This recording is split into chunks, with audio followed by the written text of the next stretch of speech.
성부와 성자와 성령의 이름으로 말씀드립니다. 아멘. 오늘 읽은 갈라디아서, 사도 바울이 쓴 갈라디아서에서 하느님께서는 여러분들이 자유를 누리게 하셨습니다. 이런 말씀이 나옵니다. 우리는 그 자유를 누리는 그런 백성들입니다.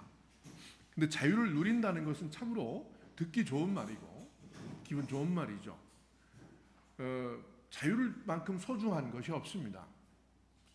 그러나 자유라고 하는 것에는 위험이 따르기도 하고 또 그 자유라고 하는 것에는 여러 가지 다면적인 뜻이 있습니다. 굉장히 아주 뭐 하나로 이렇게 딱 규정하기 어려운 그런 개념이 자유입니다. 자유다 하면 굉장히 좋을 것 같고 그것이 참 좋습니다. 그리고 굉장히 소중하죠. 옛날에 영화 혹시 빠뿅이라는 영화를 보신 적이 있는지 모릅니다만은 빠뿅이라고 하는 그 영화의 주인공이 계속 끊임없이 어떤 외딴 섬에 갇혀 있는데 불가능한 것 같은 그 도전을 자유를 향한 갈망 때문에 계속해서 하는 것을 보고 세계의 많은 영화를 본 사람들이 굉장히 감동했던 적이 있습니다. 근데 그 영화 자체는 굉장히 스토리는 단순하고 지루합니다. 끊임없이 바다를 향해서 뛰어드는 겁니다. 근데 왜 그럴까? 왜 사람은 그렇게 끊임없이 자기 자신을 자유를 향한 갈망을 향해서 그렇게 끊임없는 그런 시도를 하게 되는 걸까라는 생각을 누구나 그 영화를 보는 사람들이 감동으로 그걸 보고 있기 때문에 그 영화가 이렇게 유명해진 것 같습니다. 자유라고 하는 말이 굉장히 난무하고 또 자유란 말이 또 지금은 정치적인 언어처럼 그렇게 굉장히 정치적인 언어이기도 하죠. 그렇기 때문에 굉장히 자유란 말을 하기가 까다롭기도 하고 또 때로는 불편하기도 한 그런 말이 되어버렸습니다. 근데 오늘 하느님께서 우리 모든 사람들에게 자유를 누리기를 원합니다 라고 사도 바울이 선포한 것은 굉장히 중요한 우리 자유의 한 측면, 또 기독교인들이 왜 자유로운 신앙, 그러니까 자유의 신앙을 갖고 있는가 하는 것들에 대한 것들을 좀 의문을 갖게 하고 또 그것에 대한 설명이 필요한 그런 시점입니다. 우리는 신앙의 자유란 말이 있습니다. 그것은 헌법적이고 그리고 그것은 일종의 그 제도적인 차원의 자유입니다. 신앙은 어떤 신앙이든지 자유롭게 가질 수 있는 권리가 있다라고 하는 것을 이 제도와 나라 차원에서 이룩해야 한다라는 차원의 신앙의 자유입니다. 근데 오늘 사도 바울이 이야기하는 것은 자유의 신앙입니다. 즉 신앙에 어떤 그 자유라고 하는 뜻이 있다라고 하는 것입니다.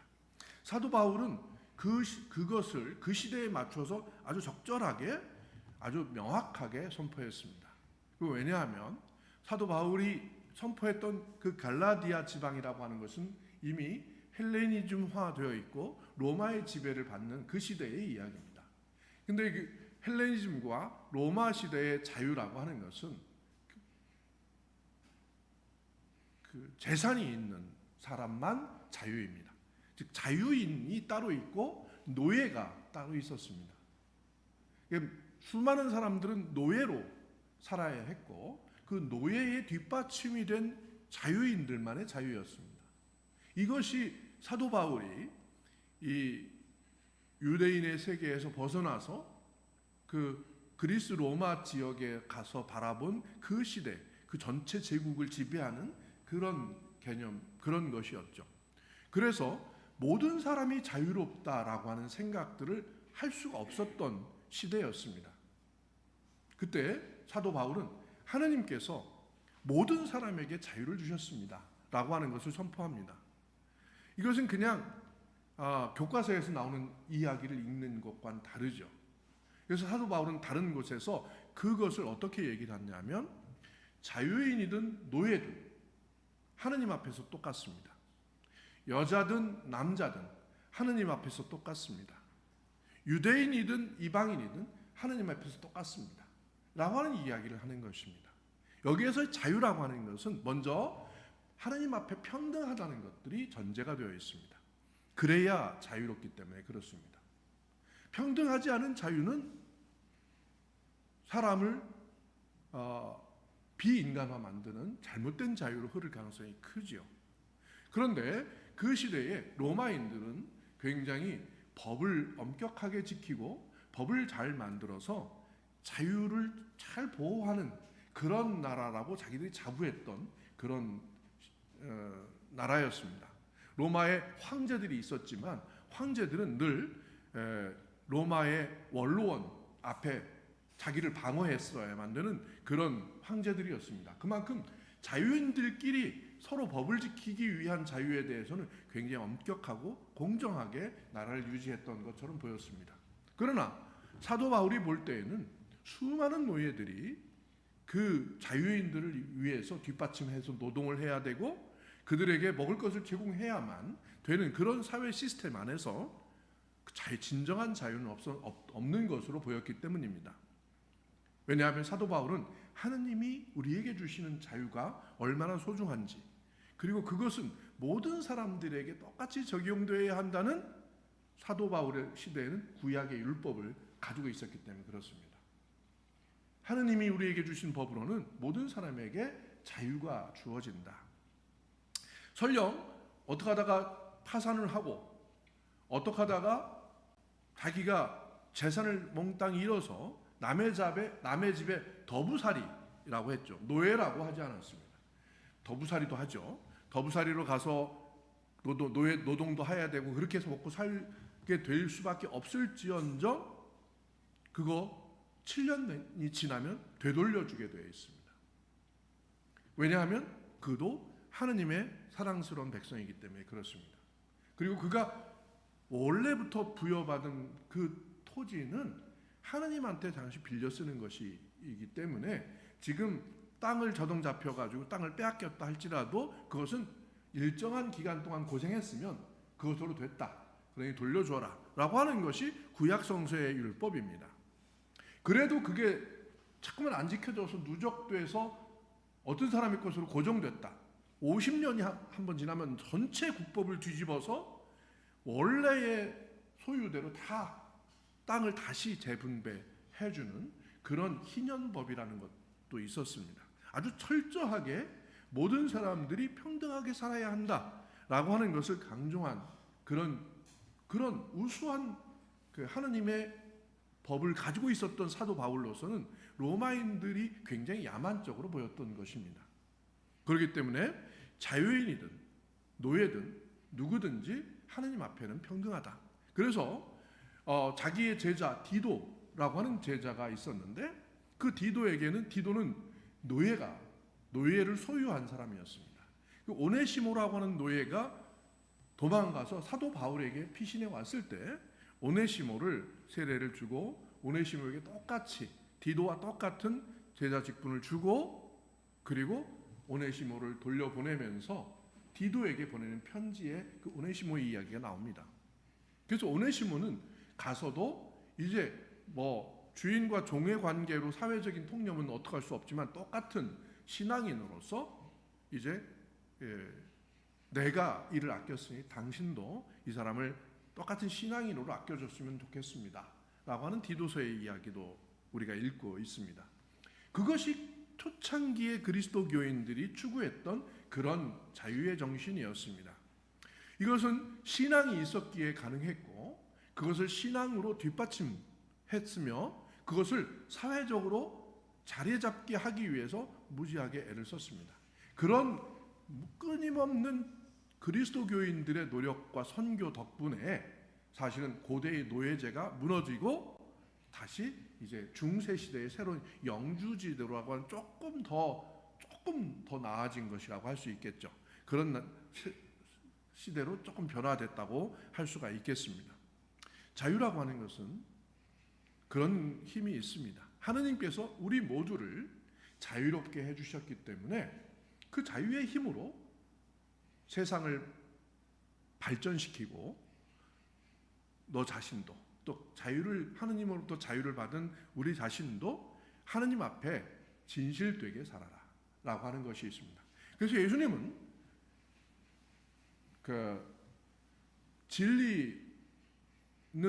진리가 너희를 자유롭게 하리라 라고 하는 말씀처럼 그 자유를 뒷받침해주는 오직 유일한 것은 진리, 즉 하느님의 말씀의 진리를 가지고 있는 사람만이 그 자유를 마음껏 누릴 수 있고 자유를 진정으로 행할 수 있다라고 하는 것입니다. 그런데 그럼에도 불구하고 자유는 끊임없이 고대 세계에서는 제대로 된 자유를 누릴 수 없었습니다. 그리고 근대 시민사회에 들어오면서 모든 사람들이 누리는 자유로운 정치 체제, 제도를 유지했지만 그럼에도 불구하고 아직도 하느님께서 우리의 본래적으로 주어져 있는 하느님 창조 때부터의 자유, 그것은 우리에게 아직도 큰 문제를 가지고 있습니다. 어거스틴이라고 하는 성인은 바로 왜 세상에 이렇게 악이 존재합니까? 라고 하는 질문을 받았습니다. 하느님이 이 세상을 모든 것을 창조하셨다면 왜 이 세상에 악이 존재합니까? 왜 조두순같이 그런 악마, 이런 악마가 세상에 존재하고 형을 다 살면 또 돌아다니게 만들 수 있는 것입니까? 이런 모순은 요즘이나 옛날이나 다 있었겠죠. 그러니까 성 어거스틴이 살고 있었던 5세기경에 그런 어떤 질문이 제기됐습니다. 왜 세상에 악이 존재합니까? 그러니까 그것에 대한 대답을 쓰기 위해서 자유의지론이라고 하는 책을 썼습니다. 어거스틴은 그 자유의지론에서 하느님이 인간에게 선택의 자유를 주셨기 때문에 악이 존재하는 것이다 라고 하는 결론을 냈습니다. 인간에게는 악이든 선이든 그것을 선택할 수 있는 자유를 하느님이 우리에게 주셨다는 것입니다. 아주 위험한 선물을 주신 거죠. 하느님이 우리에게 선악과를 따먹지 마라. 그리고 나머지는 다 내 마음대로 해라. 이 모든 선택의 자유를 주었는데 인간은 좋은 선택을 다 해보고 다 좋은 선택만 할 수 있는데 그 악한 선택도 하는 자유를 줬기 때문에 인간에게는 바로 그 악이 들어와 있을 수밖에 없고 그 악을 시달릴 수밖에 없는 선택의 자유, 그것이 죄다. 이렇게 이제 말하자면 어거스틴은 설명을 한 겁니다. 그것이 우리 인간이 가지고 있는 구조적인 특징이다라고 하는 거죠. 우리는 자유를 원합니다. 그리고 자유를 한번 줘보십시오 하면 자유를 갖고 누릴 때 우리는 그 자유가 굉장히 두려운 것임을 알게 됩니다. 이제 아이들이 커서 독립을 원하죠. 독립하고 자유롭게 살기를 원합니다. 근데 독립해서 자유로운 삶을 살려면 우선 생활비도 자기가 마련해야 되고 매일매일 집에 들어와서 집안 청소해야 되고 자기가 매일 먹을 걸 해결해야 하는 그런 것들을 자기 손으로 해야 한다는 것을 알게 되기까지 그 자유는 정말 좀 위험하고 또는 위태롭고 두렵기까지 한 그런 자유가 되기도 하죠. 인간 전체에게 보면 바로 그런 그 아슬아슬한 자유 때문에 인간은 악을 이 세상에 만들어내기도 하는 것입니다. 그렇기 때문에 우리가 이 세상에서 자유를 누리는 제도를 만들려면 악에 대처할 수 있는 힘을 가지고 있어야 됩니다. 악이 우리 안에서 배태되고 또 그것이 자라나서 우리 안에서 악을 만들어낼 수 있다는 가능성을 염두에 두고 자유를 선택해야 되는 것이죠. 그래서 우리는 그 자유라고 하는 것이 우리에게 필수적이고 굉장히 중요하지만 그것의 부수적인 결과물, 그 부수적인 결과물로 악을 염두에 두고 살아야 하는 것입니다. 한국의 기독교는 사실은 자유주의적인 사상을 가진 그런 한국의 지식인들에 의해서 받아들여졌습니다. 조선 말의 유학자들이죠. 그 조선 말의 유학자들이라고 해서 에헴하고 맨날 공자와 맹자만 읊조리는 그런 지식인들은 아니었습니다. 이미 영정조 시대, 정조 시대부터 지식인들이 세계의 으뜸가는 지식, 과학의 문명이나 이런 것들을 받아들이려고 했고, 우리나라의 지식인들이 굉장히 똑똑한 지식인들이 많이 있었습니다. 그런데 그 시대에 제도는 왕정이었습니다. 왕이 다스리고 군사부 일체라고 하는 질서에 의해서 모든 것들이 제대로 자유롭게 표현할 수 있는 시대가 아니었습니다. 그래서 정약용 같은 그런 지식인도 문체를 잘못 썼다가 왕에게 징계, 유배를 받기도 했습니다. 그 유배를 받은 이유가 글을 쓰는데 현대문을 썼기 때문에 그렇습니다. 공자시대, 맹자시대 쓰던 그런 문체를 버리고 아주 사실적인 문체를 써서 정약용은 책을 굉장히 과학책도 많이 썼거든요. 그런데 그런 걸 썼다고 나중에 유배까지 가게 되는 그런 시대였습니다. 그러니까 상상할 수 없죠. 그런 때서부터 지식인들이 끊임없이 요구했던 것은 어떻게 하면 새로운 시대의 것들을 추구하면서 자유롭게 그것들을 만들어낼 수 있을 것인가 라고 하는 걸 추구했었습니다. 그때에 중국에 가서 기독교를 받아들이게 됐고, 그러면서 수많은 박해를 받았지만 그것이 끊임없이 존재하다가 나중에 조선 말기에 결국은 근대주의 지식인들에 의해서 기독교가 또 개신교가 받아들여져서 한국에 기독교가 들어오게 됐습니다. 그래서 기독교는 한국 역사에서 자유주의적 지식인들에 의해서 자유로운 세상을 만들어내기 위한 어떤 요구와 함께 한국의 기독교가 받아들여졌습니다. 이 얘기를 하면 앞으로 2시간이니까 여기서 이야기를 정리를 해야 되겠지만, 그런 면에 있어서 기독교는 이 세상의 자유를 함양하고 사람들이 하나님 앞에 모두 다 똑같고 평등한 존재라고 하는 것들을 만들어내기 위해서 자유를 선포하고 자유를 주장하는 그런 경전을 가지고 있고, 그리고 우리나라에 들어온 역사도 그렇게 되어 있습니다. 그러나 그런 자유가 사실은 한편으로 지금에 와서는 다른 사람을 미워하고 다른 사람을 혐오하고 차별하는 그런 것들도 자유롭게 이야기하게 되는 그런 모순을 안고 있게 되는 것이죠. 끊임없이. 이거는 요즘만이 아니라 인간의 역사 가운데서 이런 모순은 끊임없이 계속됩니다. 그렇기 때문에 우리는 신앙으로 이런 부분들을 정화시켜야 합니다. 오늘 성경에 의하면 성령의 9가지 열매, 그것으로 우리는 이 자유의 위험한 그 자유를 열매로 만들어야 합니다. 자유는 어쩌면 성령의 9가지 열매에서 밑거름이 될 것들입니다. 그래서 이 자유가 올바르게 잘 삭혀지고 썩어져서 우리에게 올바르게 자양분이 돼서 들어오면 성령의 9가지 열매를 맺을 수 있겠다 하는 그런 상상을 해보게 됩니다. 우리는 바로 그 자유를 가지고 상상해본 그런 미래의 시대를 상상해 볼 수 있습니다. AI를 인간에게 아주 유용하게 쓰는 시대, 이런 것들을 만들어내는 것이 우리의 꿈이죠. 그러나 AI도 자유가 있습니다. 그렇기 때문에 인간을 공격하고 인간을 파괴할 수 있는 그런 가능성이 있습니다. 그럼에도 불구하고 우리는 그것을 미래가 이런 지식을 가지고 살아가야 하는 그런 시대가 될 것임을 확신합니다.